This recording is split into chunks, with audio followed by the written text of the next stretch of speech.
Sa ngalan samahan sa anak ug sa Espiritu Santo. Mga kauban akong mga makasasala, gidapit ko kamo nini karon nga pagpamalandong sa 7 ka katapusang pulong nga gilibkas ni Hesus didto sa tanaman, didto sa cross.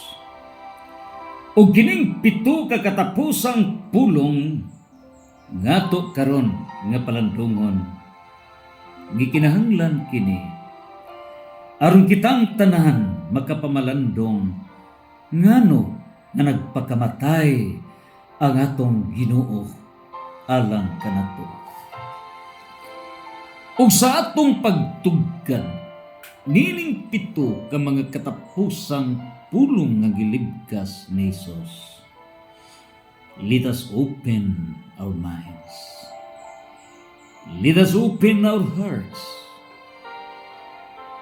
Kitang tanan makasasala. And please take note.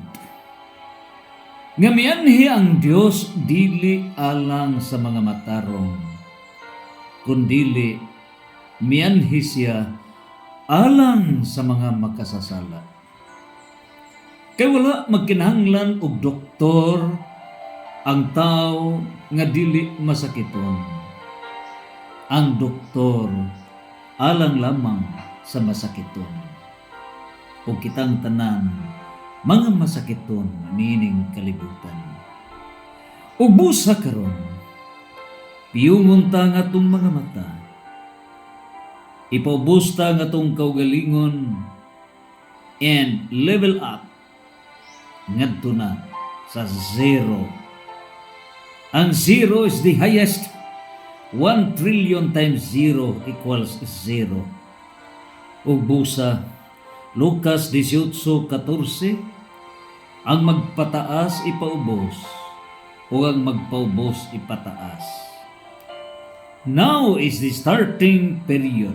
0. Kay mao kini ang highest, kay magpaubos 0 o ang magpaubos ipataas. Lucas 18:14.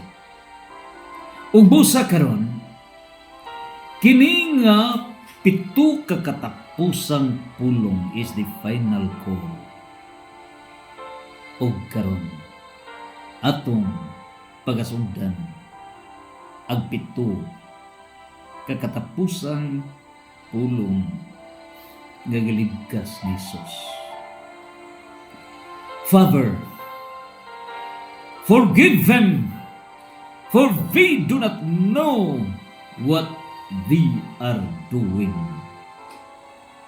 Lucas 23:34. Amahan ko, pasaylua sila, kay wa sila masayod sa ilang gibuhat.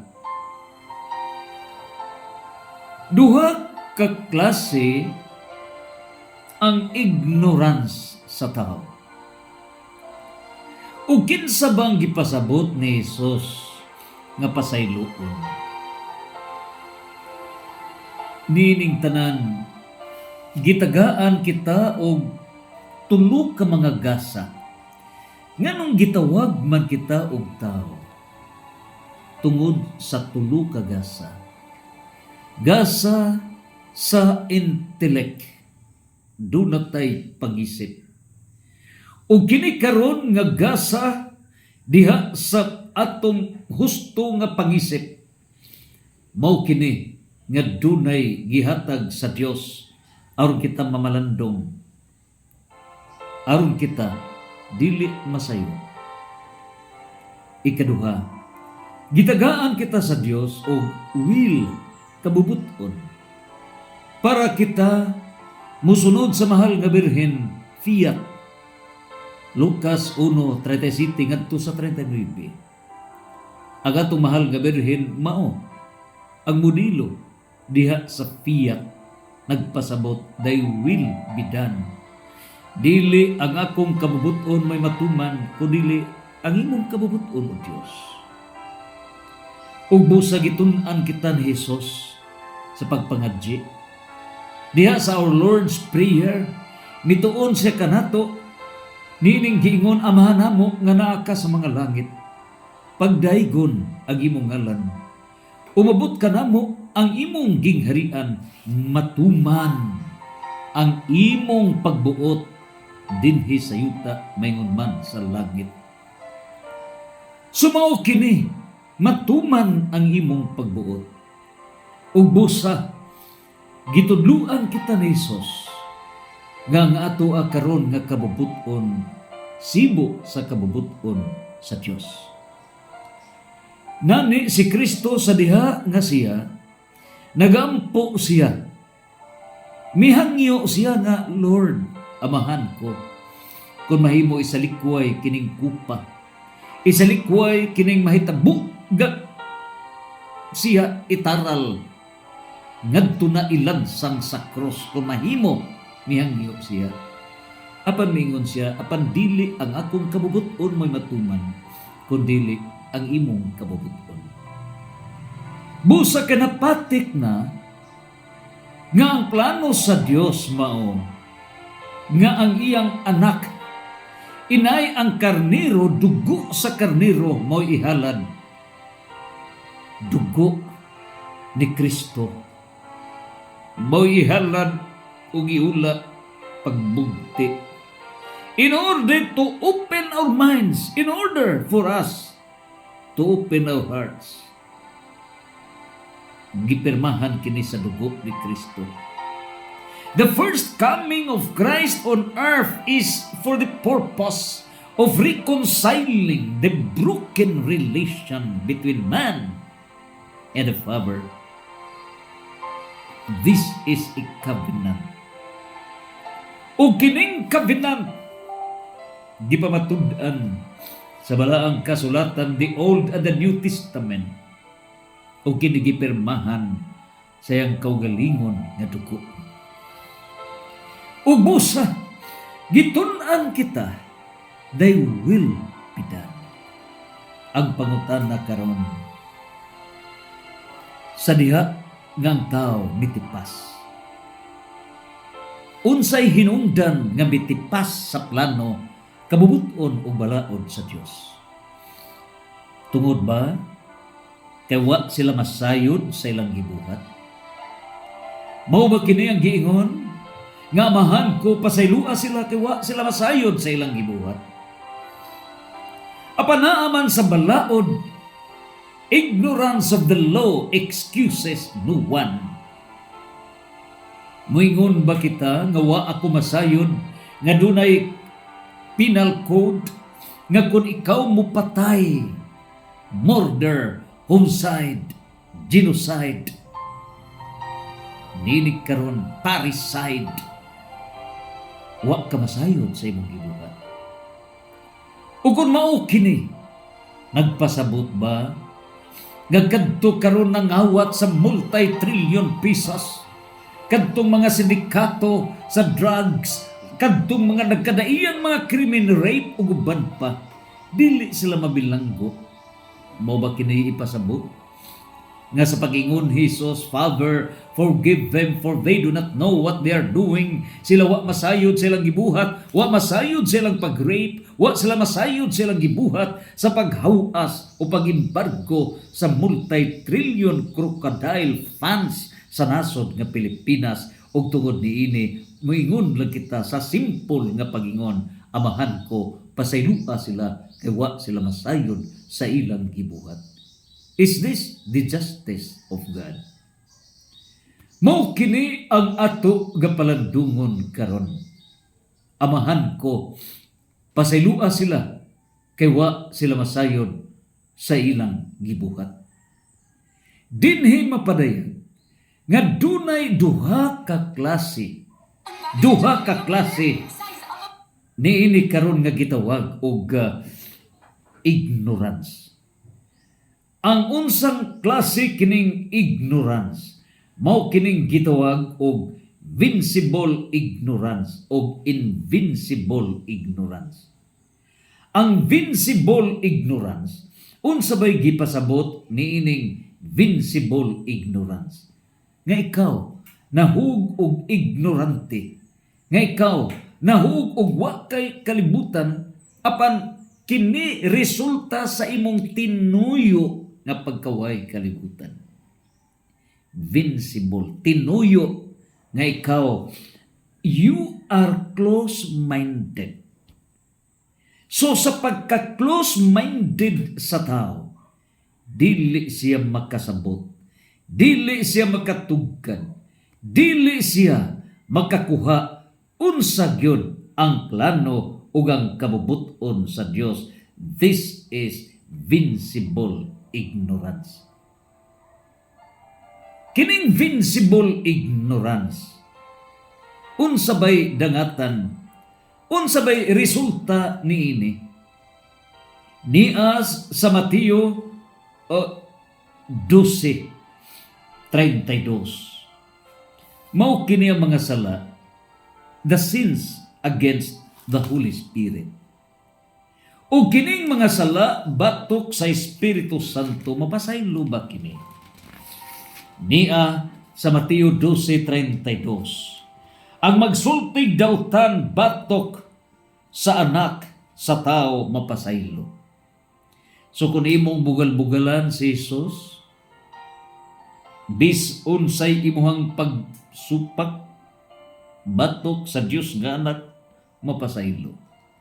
Apan ang magsultig dautan batok sa Espiritu Santo, dili gayud mapasaylo karon og sa bisan anusa.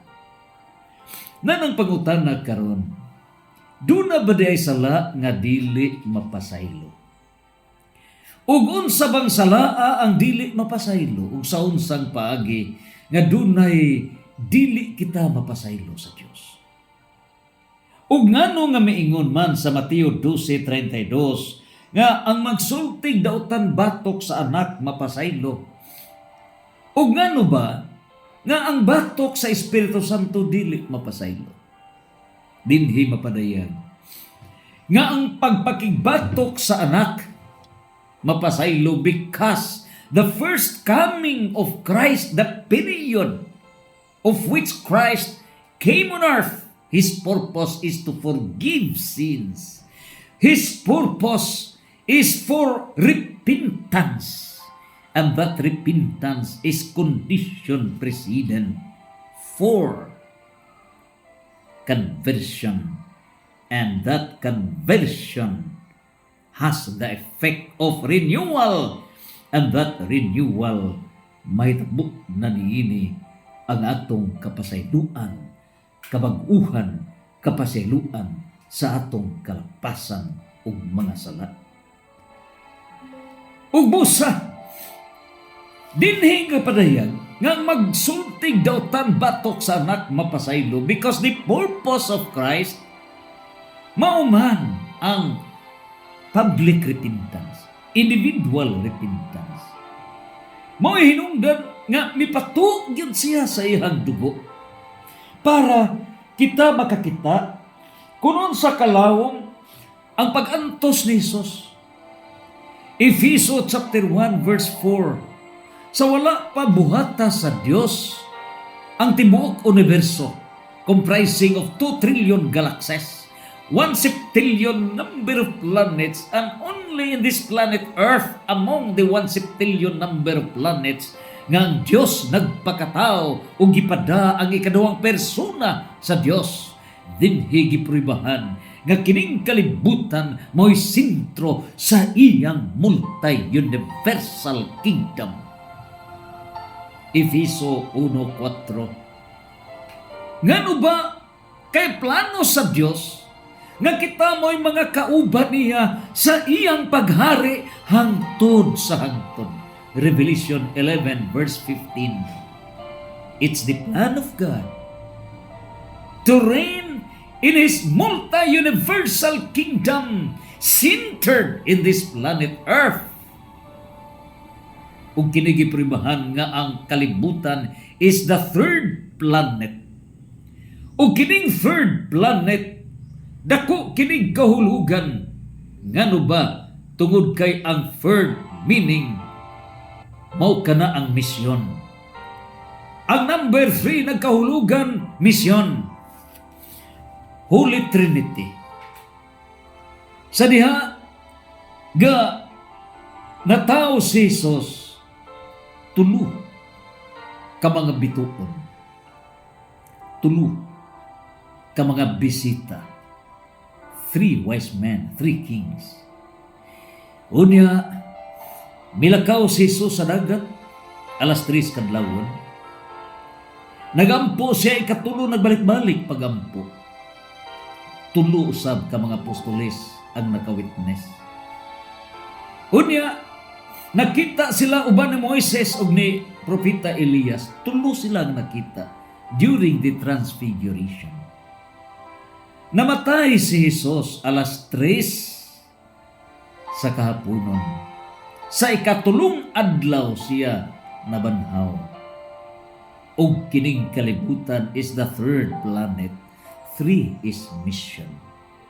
Ug busa plano sa Dios nga kining kalibutan gayon mao ang pinakasentro sa iyang universal kingdom. Ang dili lamang nga siya muhari nining universe, but it is multi-universal kingdom. Dili may hap nga mga universe. Ilabihan kadaghan. Blessed are we nga kita tao. Ug tungod kay importante kayo ang tao. Naa sa 1 Timoteo 2:4, the plan of God nga kitang tanan maluwas. Iyang plano nga kitang tanan kauban sa iyang multi-universal kingdom. 1 Timoteo 2:4. Ug tungod kay si Kristo in the Holy Trinity, God the Father is the planner. Ang Diyos nga mahan mao nagplano. It's not Christ who plans, but it's God the Father. Ug ang role sa Diyos nga anak mao ang implementer of the plan. Mao nga dili kabalibad si Jesus. Sa diha nga napatik na sa balaang kasulatan nga siya sakiton, ngadto na sa paglansang sa cross, hantod siya mabanhaw. Iyang gituman ang tanan. Mao na miingon siya kay nasulat na nagkahulugan siya mo'y mupatuman sa plano sa Amahan. Ingon usab kanato, dunay plano ang atong Diyos Amahan. Gitun-an kita ni Jesus how to execute the divine plan. Kung ato pang matugkat unsa kadako sa plano sa Dios kanato.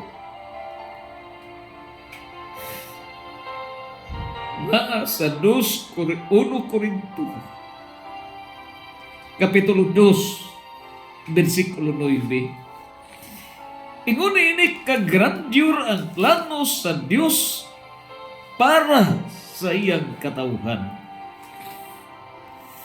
1 Corinto 2:9. Ato lang paminawon sa divine plan. Na ang plano. 1 Corinto 2:9. Hinuon sumala sa giingon sa kasulatan, ang wala makita og madungog, ug ang wala gayud palandunga sa tao, mao ang giandam sa Dios niadtong nahigugma kaniya.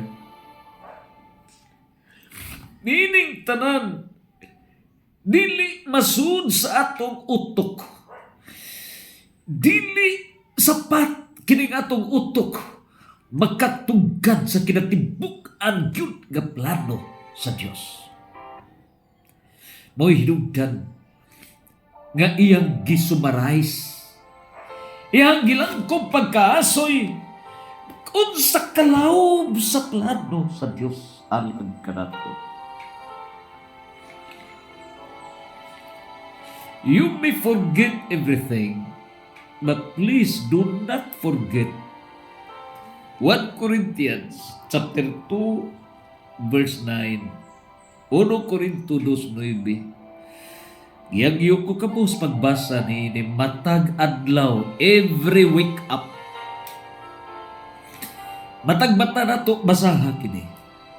Mao ni isugat ka nato kay mao kini gilagmon sa plano sa Dios. Ang wala makita, ang wala madungog, ug ang wala gayud palandunga sa tao. Mao ang giandam sa Dios niadtong nahigugma kaniya. Dili kita maoy nagplano. Tunay plano ang mahal. Ang ato lamang Roma 9:28. Unsa bay giingon sa Roma 9:28? Niya ang gipadayag.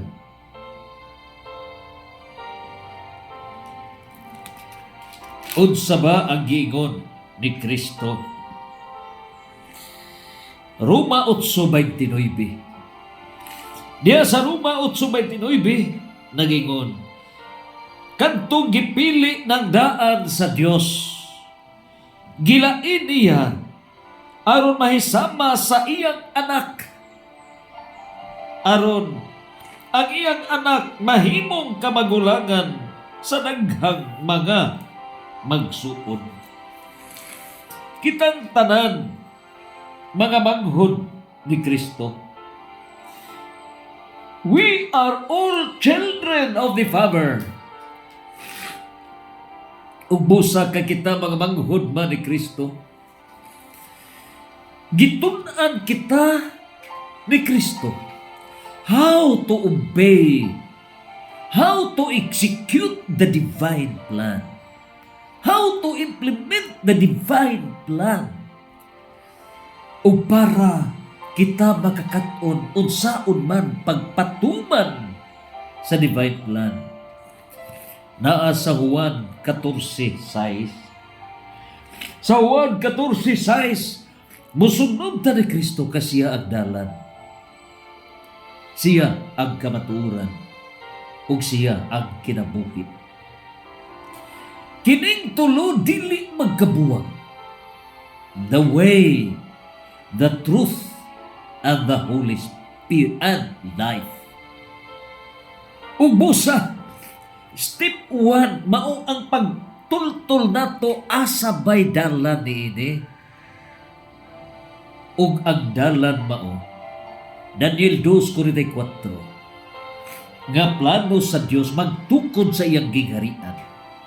Ug kining gingharian mao kini ang dalan ngadto na sa higpit nga paghari sa Dios in the multi-universal Christian kingdom.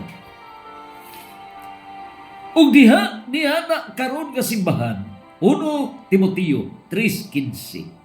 The church, ang simbahan, mao ang patukuranan.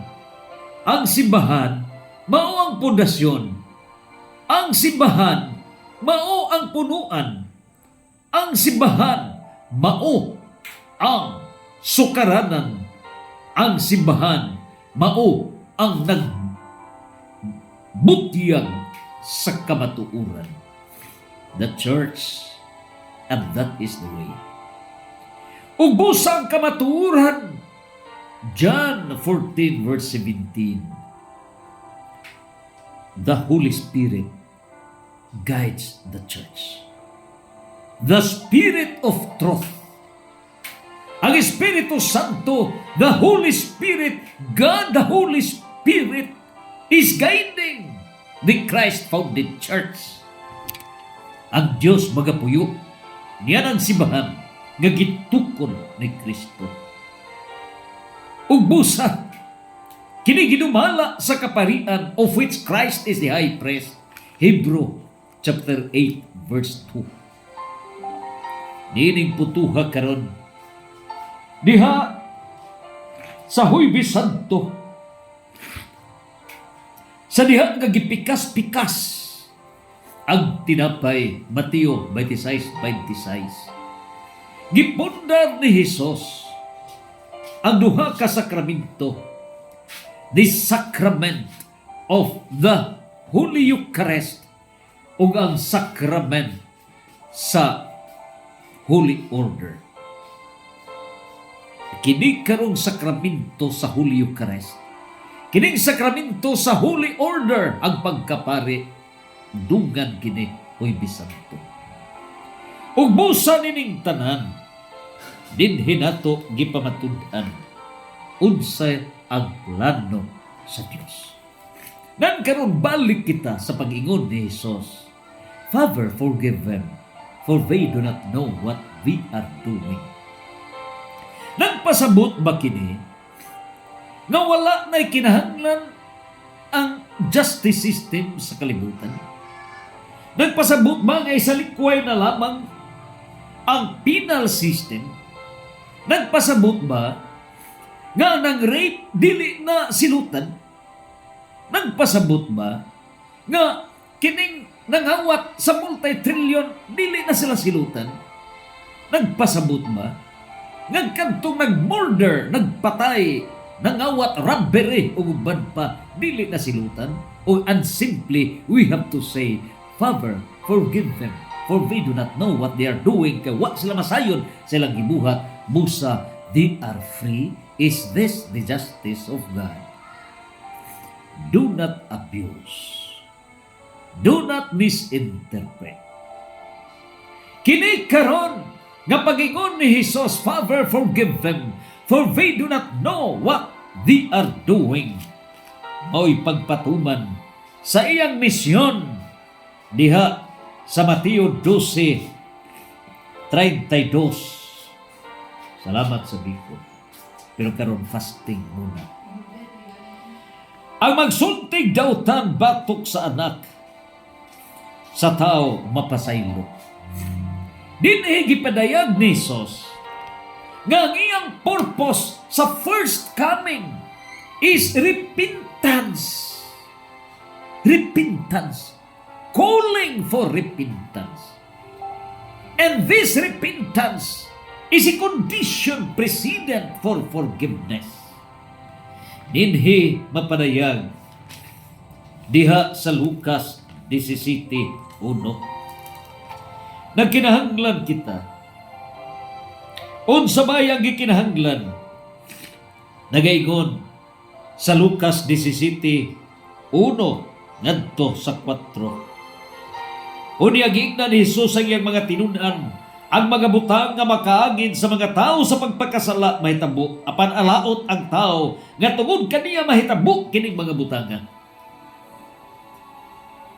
Ang mga hinungdan sa pagpakasala, the structural sins, the personal sins, ang mga hinungdan sa pagpakasala sa tao, alaot niining tanan. Ug busaon sabay solusyon ni Jesus niini. Mao'y hinungdan nga niya kini iyang gidayag. Maayo pa kaniya nga higtan ang iyang liog sa usa ka dako nga galingang bato ug itambog siya ngadto sa dagat kaysa makaangin siya sa usa niini gamay mga bata sa pagpakasala. Busa pagmatngon kamo. Dinay gipadayag nga dunay gyoy silot. Dunay silot niyadtong musupak, niyadtong mukunis-kunis, niyadtong mupasipala kadto sa iyang isig katao. Dunay silot. Pero how come nga nag-ingon man si Jesus sa una niyang pulong, Father, forgive them, for they do not know what they are doing. Nagpasabot ba nga diha sa forgiveness wala na'y silot nga ipahamtang niyadtong nakalapas? Ato ka nagtugkaron. Nagaingon siya, kung ang imong isig katao nakasala, badlunga siya, o kung maghinonsol, pasaylua. Diha sa Lucas 17, versikulo 3, repentance is a condition precedent to forgiveness. Dili nato iabuso nga kumo ba lang kay dunay nakasala, ikaw, the injured party, mao na hinuoy as if nakasala, as if nga ikaw mo duol sa usa ka tawo o mudritso kag ingon, gipasaylo ka. There are several ways on how to convert a person. Kung galing ang usa ka tawo hard-headed, kung galing ang usa ka tawo gataas na kayo garbo, kunya ikaw nga gidagmalan, ikaw nga gi-rape, ikaw nga gikawatan, nining putuha, mudritso kag smile, mudritso kag adto, niadtong nagpasipala kanimo, ug mingod ka, gipasaylo ka. Musamot ang garbo niya na. Andiron ang tao. Imbalance. Ugon sa badiay ang gipasabot ni ining, Father, forgive them, for they do not know what they are doing. Nia atong balikon pagtawag, nga ang tumong ni Hesus sa iyang pag-anhi sa kalibutan, Roma 12:21. Ugod sa bagingon diha sa Roma 12:21, it is the spirit of conversion. Ugod sa ba kining conversion, mao kining gingon, dili ka magpadaog sa dautan, kun dili dag-a ang dautan ngadto sa katarong. Dili mapadayag, dili mo dominar ang dautan, kun dili ang kahayag righteousness, truthfulness shall reign, and that is the foundation for conversion. Mao kana gingon diri sa Roma 12:21, ayaw padaog sa dautan, hinuon dag-a ang dautan pinaagi sa maayo. Ug kining pagdaog sa dautan ngadto sa maayo is conversion.